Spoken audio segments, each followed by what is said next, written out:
मोर नाने नाने भाई बहन बड़े भैया मन ला प्रणाम जोहार करत हूँ।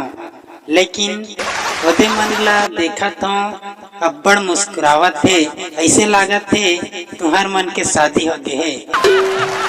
लेकिन कोई जाति के लिए लड़ते, कोई धर्म के लिए लड़ते, तो कोई धन दौलत जमीन के लिए लड़ते।